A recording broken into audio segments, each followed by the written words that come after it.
Om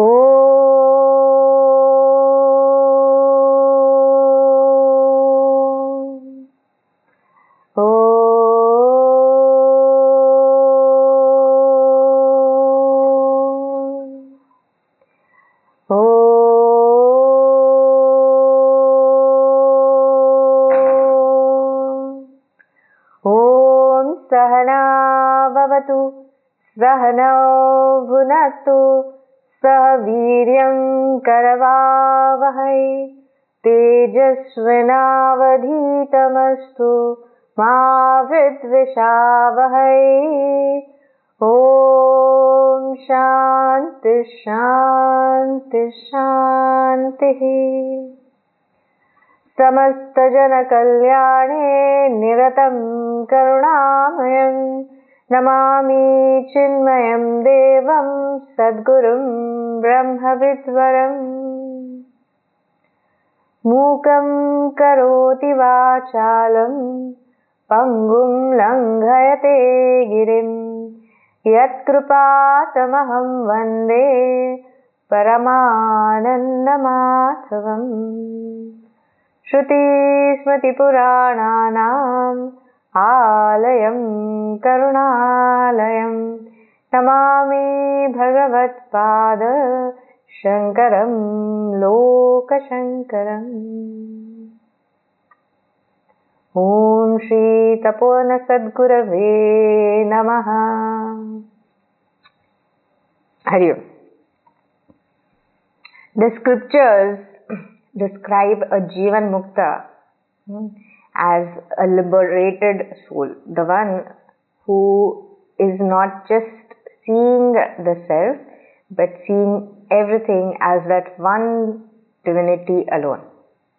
No differences, no agitations, only peace. And that is the vision of Advaita. That is the vision of that Satchid Ananda, which is our own true self.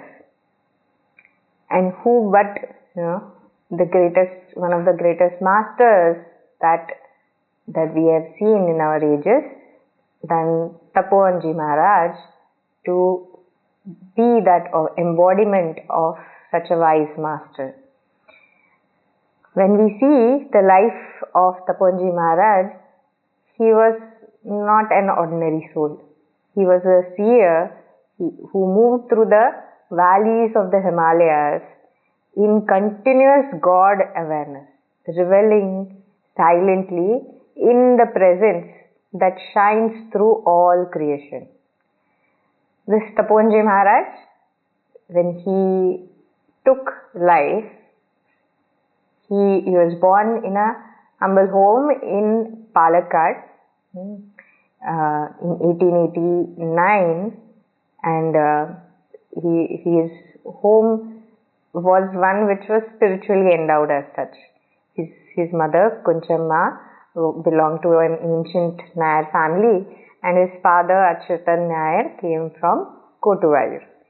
And even in his childhood, it was seen that he had an unmistakable sign towards or leaning towards the spiritual path. He used to delight in Puranic stories. He used to even, make his own small idols of Bhagwan and worship them. And he would in his younger years, he would chant the Bhagavad Gita daily. In fact, all the 18 chapters he could chant by himself, and not only chant, but he also took towards the understanding of these, towards the reflection of these, and became the very embodiment of these verses itself. So when we say this, you would want to know, did he go to a Vedic school, Pathshala? He went for a normal schooling. But Chippukutti Menon, that was his name. He was given the name Subramanyam, but he was fondly, adoringly called as Chippukutti at home, and so did his friends and others call him that. So he was one who, at his younger age, in his teens, he rebelled at the education system which was prevalent there, because he thought he was not getting what he was seeking through the normal education mode.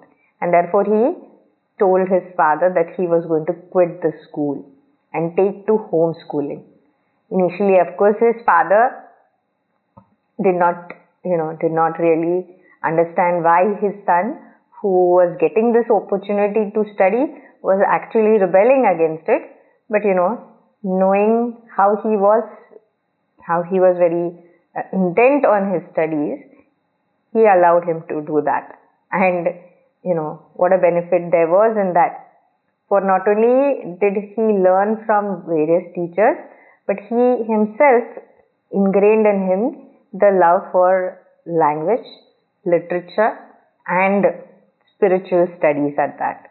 So through Sanskrit, through the study of Malayalam, through the study of Tamil, and also Hindi and English, he came to expand his knowledge to various fields, and mainly towards spirituality.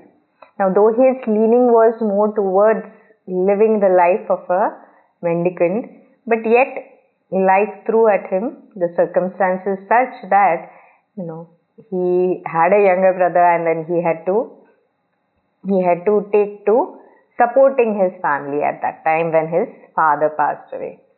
But yet he did not deter from the path of spirituality. He continued his sadhana on a daily basis. In fact, when it came to it, he built himself a small hut so that he stays away from all the revelry that would happen in a family as such. And till his brother finished his studies in law, he continued his solitary sadhanas. And when it came to his duties towards his family, he continued with those as well.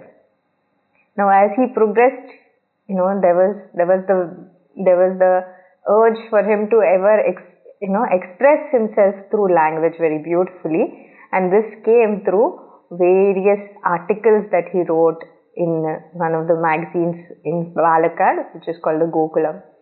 Further, he also, when he was taken very much aback when his father passed away, and he was coming to terms with life's dilemmas, he wrote one very beautiful composition in Malayalam, which is called the Vishnu Yamakam. So this poetry, it won him high acclaim in the circles in the literary circles in Kerala, and further it more than anything gave him that impetus to express himself when it came to the joy of reveling in the self. But as it would, it was some time before he could leave his home and go further to explore this path of being a mendicant. And that's when he started traveling. He went to Saurashtra, and that's when he even took sannyas by himself. He studied under a guru and he took sannyas. Further, later when he was able to leave his family once and for all and go high up in the mountains, he took up the name of Tapovanam when he took sannyas over there. And this path of sannyas, as we say, it is not something which is easy. It is like that of a razor's edge. But one who was completely endowed in vairagya, in dispassion, for such a one, there was never a question of why not, or why should I.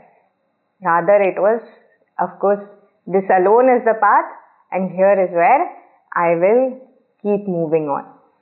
And thus, through his devotion to the Lord and seva in the spirit of Vedanta, he went on living his simple living and high thinking. So this definitely resonates with the values that the Bhagavad Gita teaches.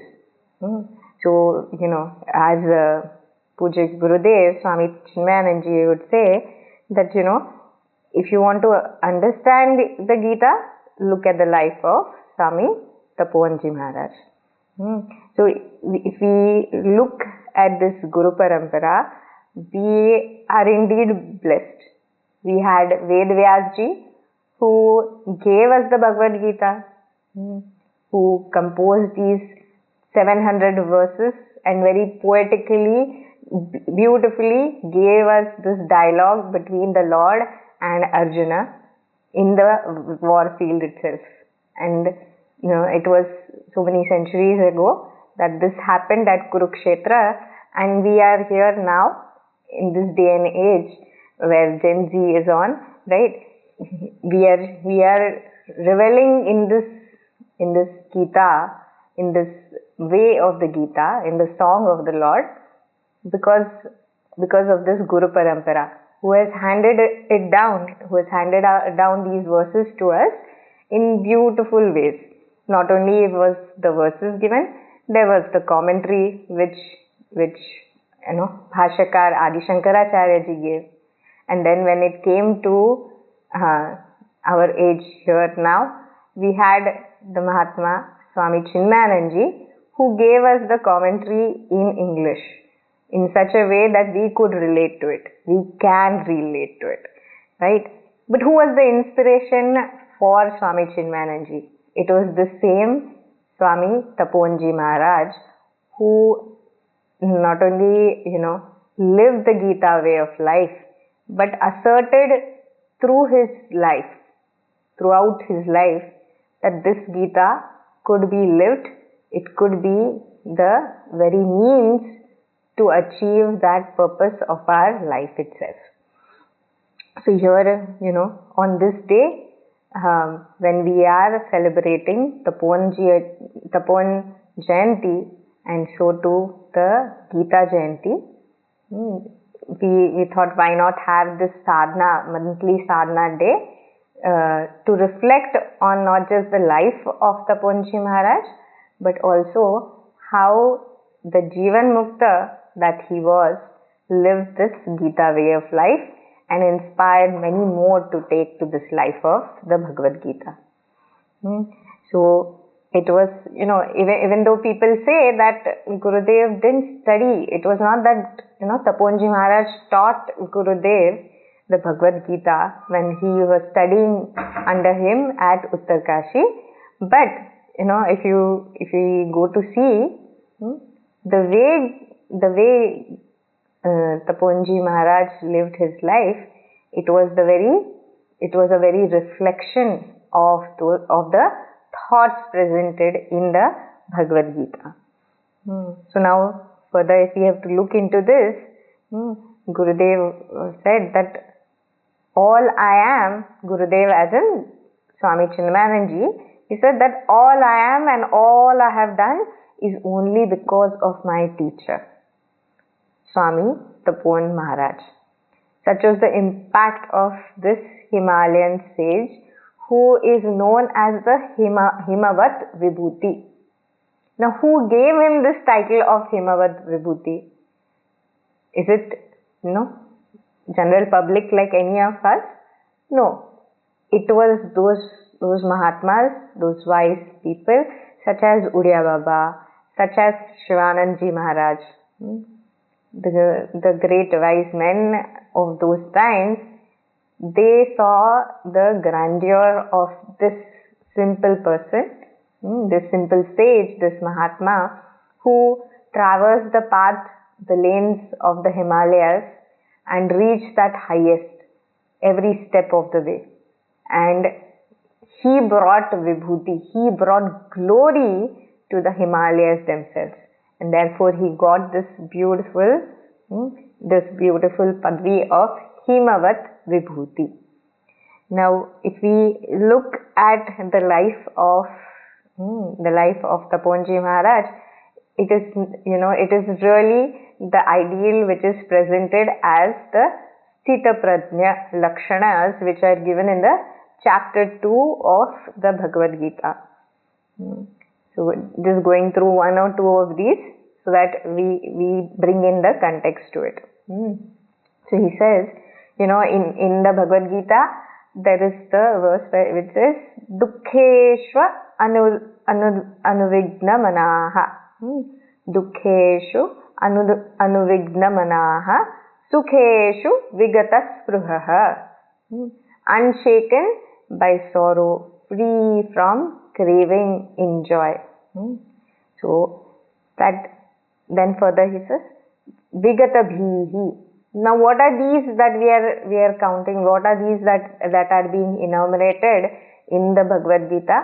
These are those values or indicators of a sthita prajna, one who is established, firmly established in this knowledge, not just intellectually, but one who is living these values here and now, in this very life itself.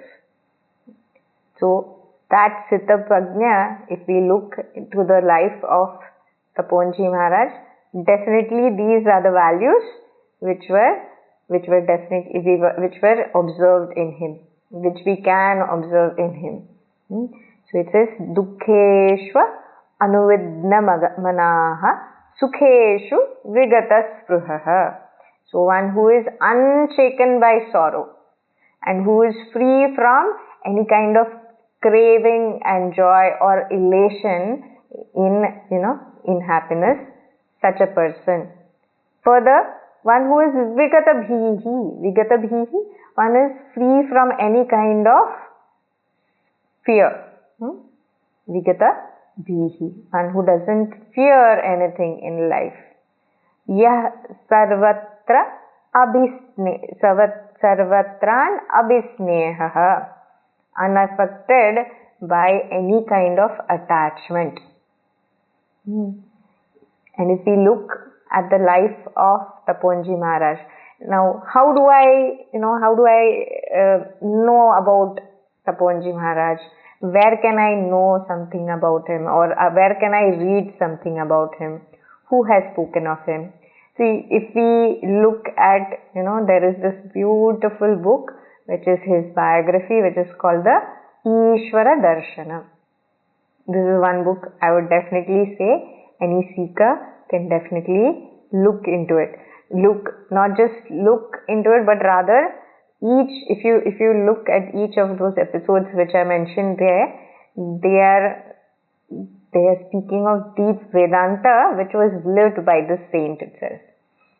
Now, another book that I would recommend, which is very simple and easy to follow for those of us who love to travel, or who are sitting out on travel, or who are wondering what it is to travel through the Himalayas. Then there is this beautiful book which is called Wandering the Himalayas. This, of course, originally was written in Malayalam and it was translated further in English, but it is beautiful. And those of us who are traveling to the north, doing say the Char Dham Yatras even, this is a must read for us. So if we look through that, we will see how perfectly fulfilled Taponji Maharaj's life was. How he operated through contentment, through that happiness alone, and not for happiness as we live our lives. Right? So his intellect was razor sharp, and his heart uncompromisingly pure. In fact, his life was lived with utter discipline. And if what did he carry with him? Not much. He lived a meager life. He lived a life of aparigraha.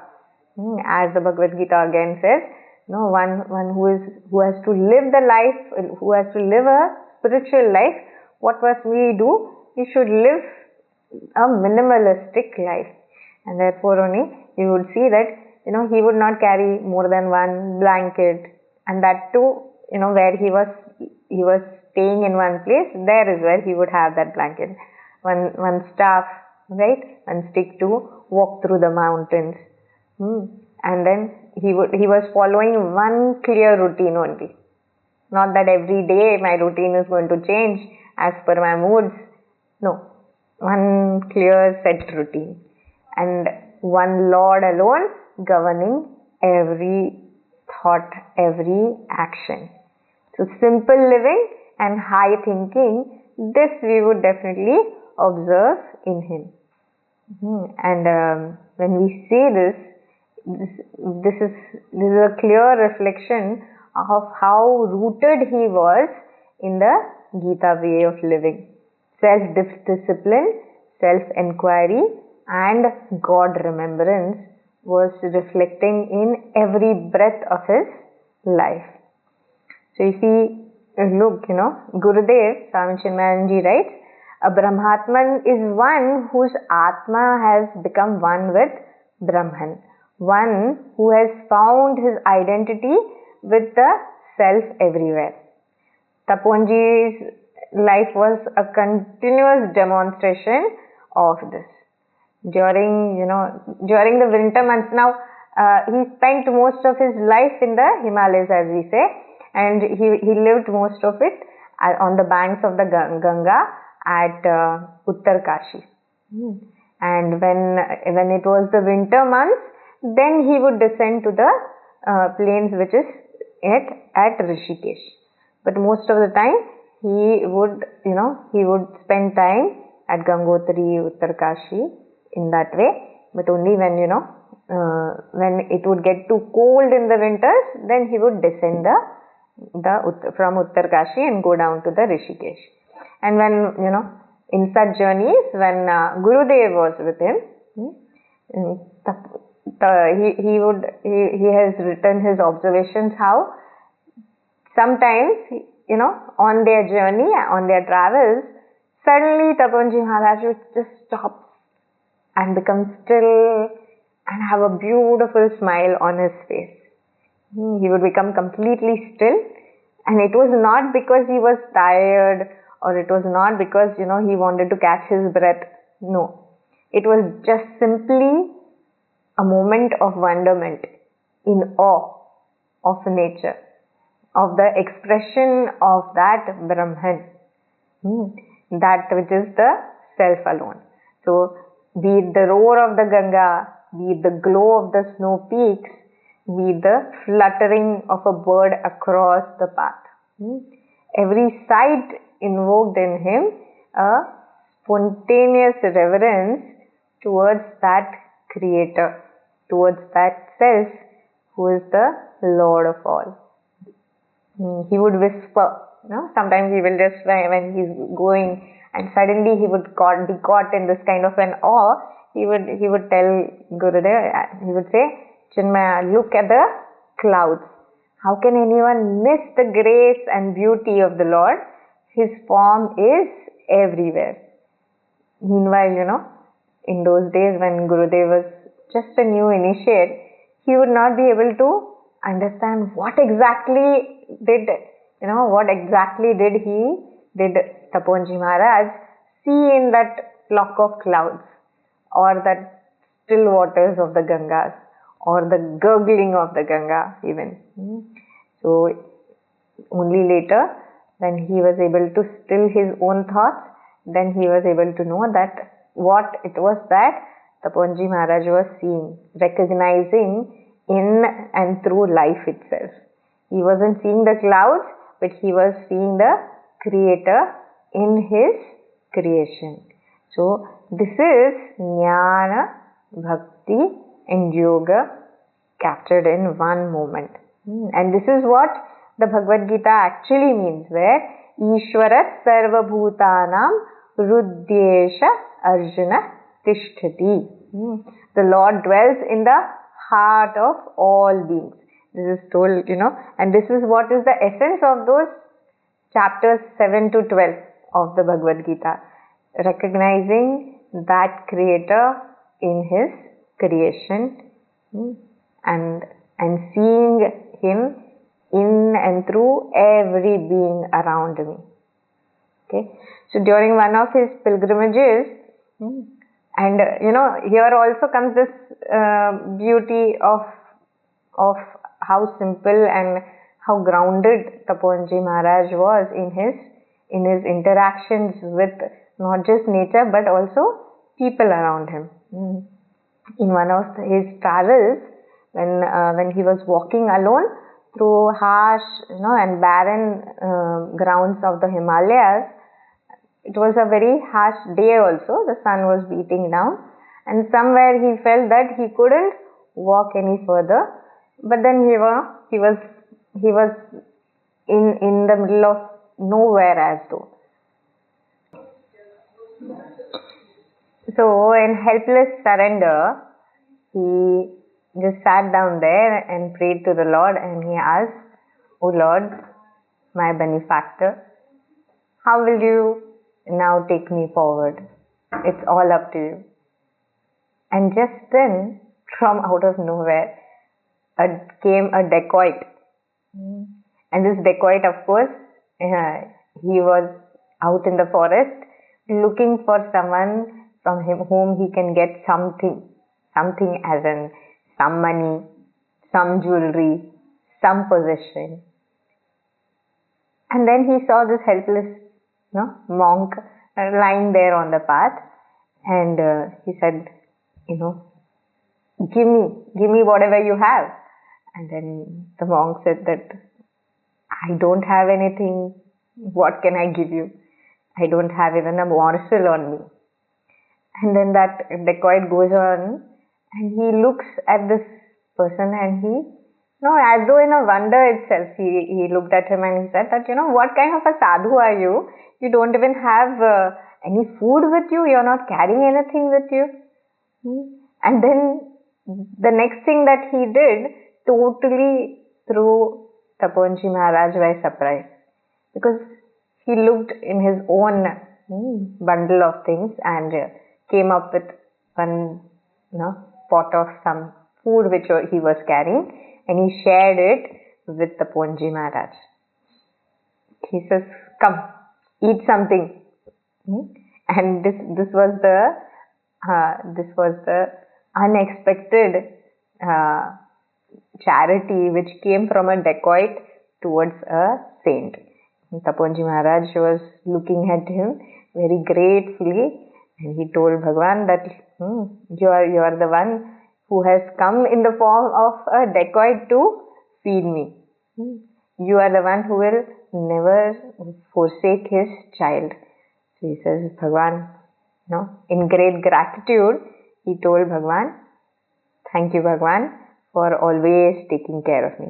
Now this story, if we think, it is not just a story. This is something that truly happened in the life of this sadhu, this saint.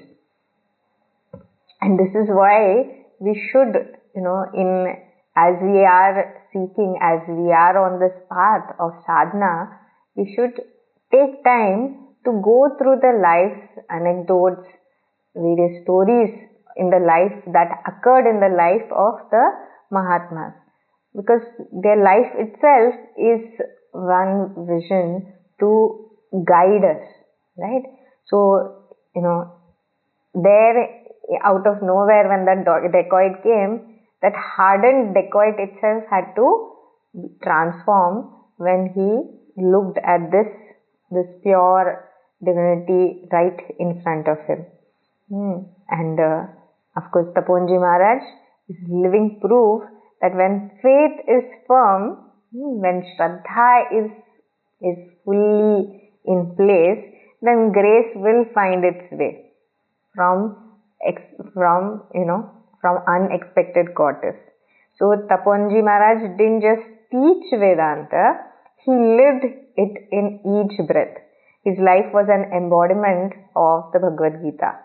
Unshakable faith in the Lord is something that came very naturally to him.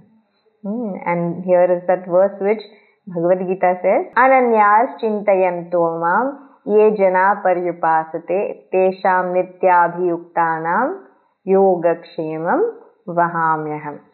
To those who meditate on me, that is the Lord, with single pointed devotion, Bhagavan says, I take care of their needs here and hereafter. Yoga kshemam vahamyaham. So this is literally shown through this incident in Taponji Maharaj's life. And when it came to discipline too, right? Bhagavad Gita says, yuktahara viharasya. How should the life of a seeker be? It should be that which is firmly in place with devotion. So not just devotion, but devotion with discipline. If we don't have discipline in our life, then no matter how much effort we might put, then if there is no consistency, there is no persistence, we will not be able to cultivate the sadhana chatushtaya that is essential for us to be on this path. So moderation, of course, as is said in this yuktahara viharasya, this verse, right? Moderation is essential. Moderation in what? Moderation in all our day-to-day routines. Be it eating, be it exercise, be it our interaction with people, be it our work. For each thing there is a place, and each thing has to be done to a certain limit and not going completely overboard with it.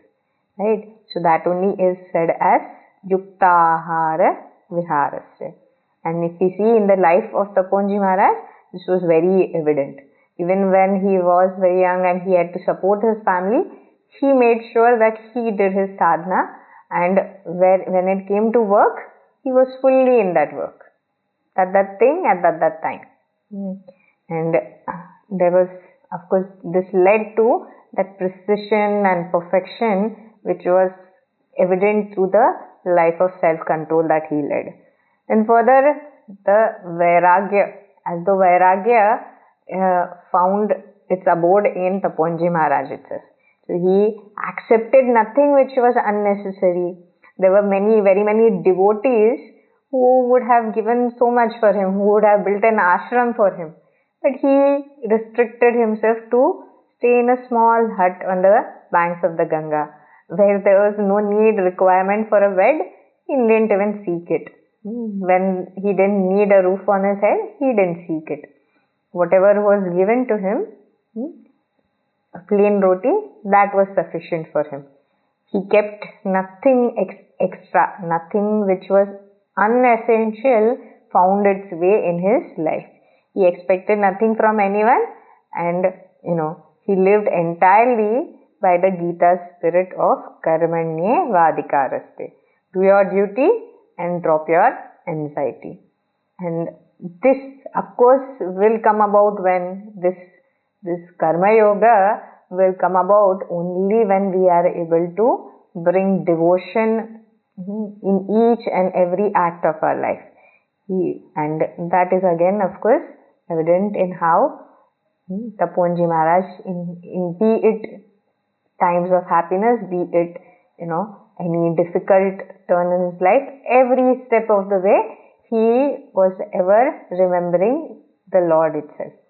So his teaching on sadhana, when it comes to it, one of the letters which he had written to one of the devotees, he said one should put in more effort in Atma Sadhana. Along with duties, create time for contemplation, worship, study and reflection. This is a message for all of us seekers. If we want to know, how should I, in my busy routine of things, can I really do this sadhana? Can I really practice spirituality? Isn't it to be something to be done at my retirement age? No.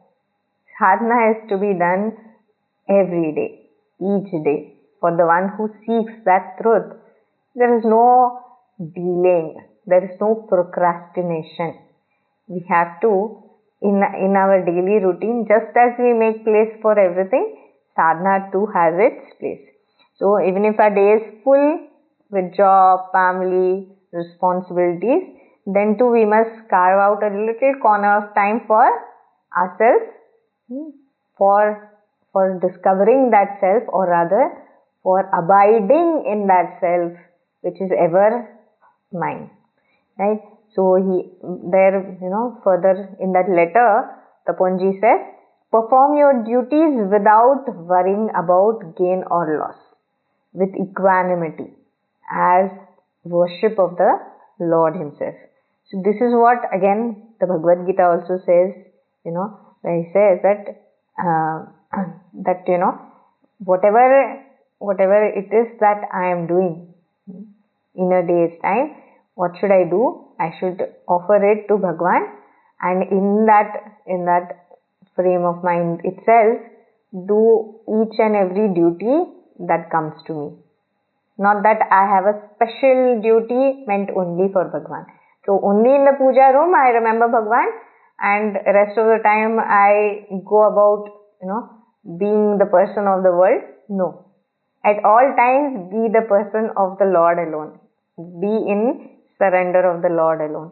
Whatever is done, may it be an offering to the Lord. And that alone is Ishwara Arpana Buddhi, and the seeking of the results then becomes gaining that prasad itself. So, as again further Taponji Maharaj concludes in that letter, moksha is knowing the Atma Tattva and reveling in it. All our sadhanas are a means alone. After all, one has to reach that goal. So if I have to reach the goal, then what should I do? I should know that the sadhana is only the means. It is not the goal. Sometimes we get lost in the very act, and we forget that there is a destination present, right? So when we are doing some sadhana, be it japa, be it yoga, be it upavasa, be it tirtha, we should not get so lost in that sadhana that we forget that there is a result which is to be attained through that sadhana.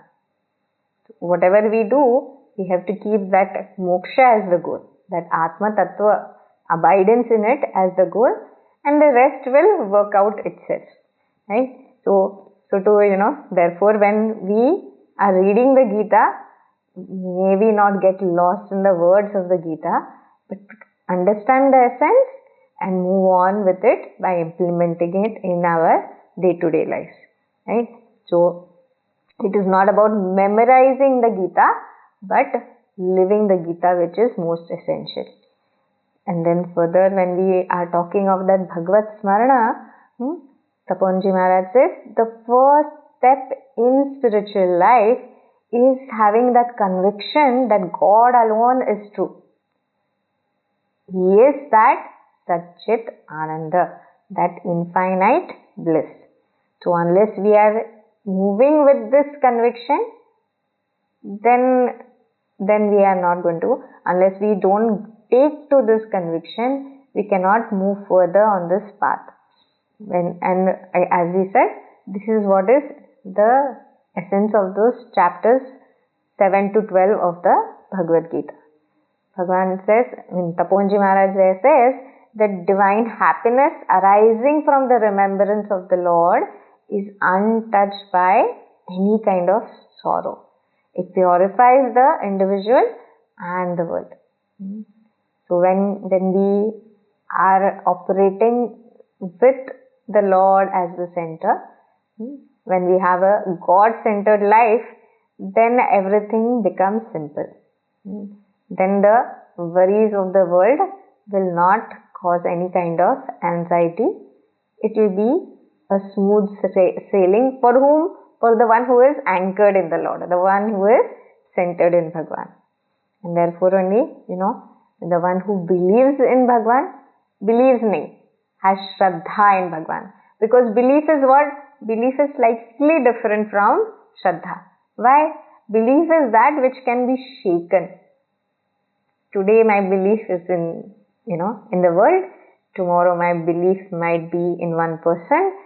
Another day my belief will be in, in astrology, or my belief will be in money. So the belief might shake, but Shraddha is that which is unshakable. That is which is Kutastha. So what should my Shraddha be in? Where should my Shraddha be in? My Shraddha should be in Bhagwan alone. Right?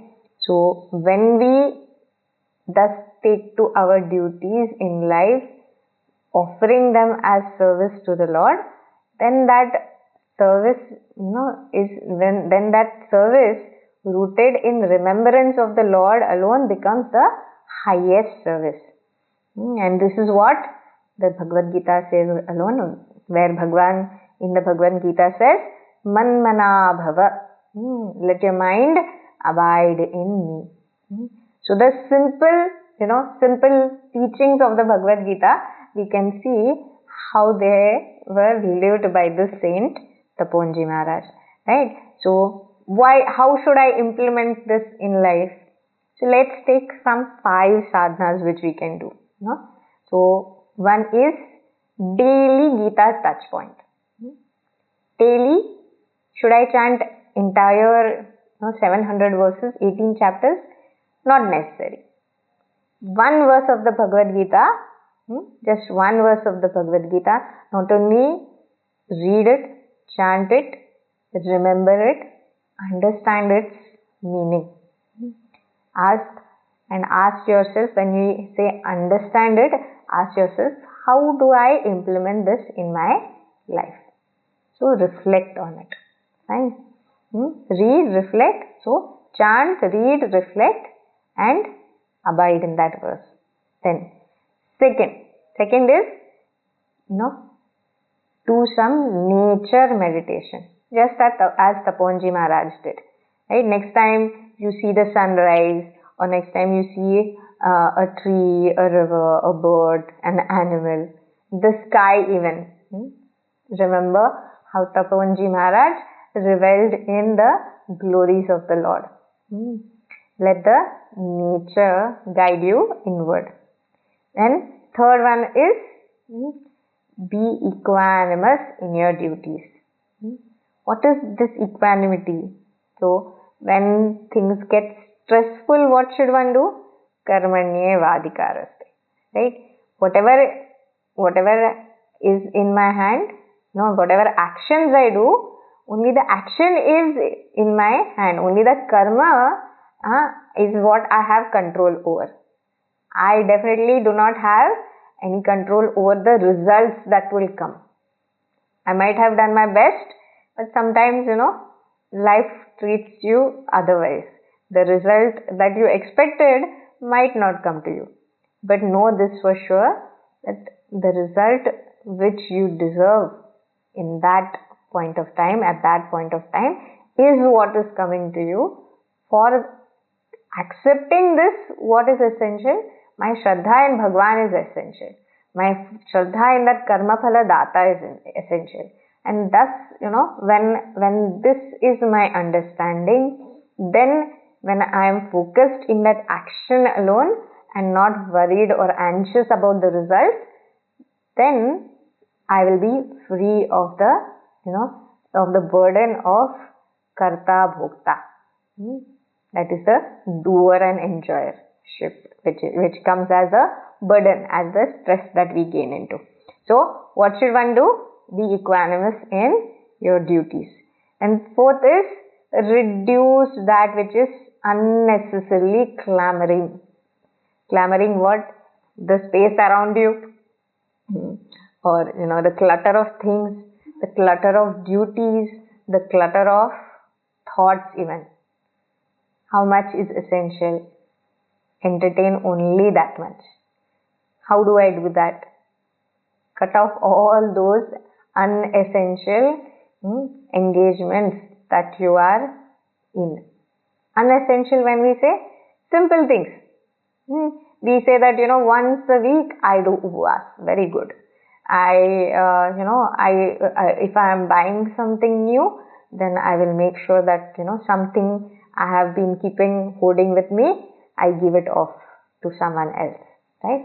So I remove the clutter from my home. Whatever is not required, I will not take. When I'm buying something new, I will think, is this really necessary? If not, maybe I shouldn't really go for that next purchase. But at the same time, what is also essential is uncluttering our mind. What is not required to be entertained, don't entertain it. Don't get into it itself. And that comes also with uncluttering our time and schedule by not engaging in that which is not required. These days we are so much into our phone and our gadgets. So what should we do? When it is not required, switch it off and keep it away. Right? So what is essential here is simplify your life. Then last one is the fifth one, Ishvara Smaranam throughout the day. While as you wake up and do your morning routine of exercise, walking, driving, or even your essential work of the day, repeat the Lord's name. You will say that, but I am not able to do that. How do I do that in public space, etc. Just remember Bhagwan from time to time. Just as, one would keep a photo of the family in front. In that picture itself, if you are able to see Bhagwan, that itself is remembrance. In and through our daily routine, if we are able to remember Bhagwan's name whenever possible, then whatever hurdles come up, they will be gone. Right? So this definitely will transform our life through the practice of the Bhagavad Gita. So what should we do? Start with first sadhana is chant one verse of the Bhagavad Gita. Not just read it, chant it, know its meaning and reflect on how you can implement it. 2, do some nature meditation at least once a day. Try to see Bhagwan in and around you wherever you are.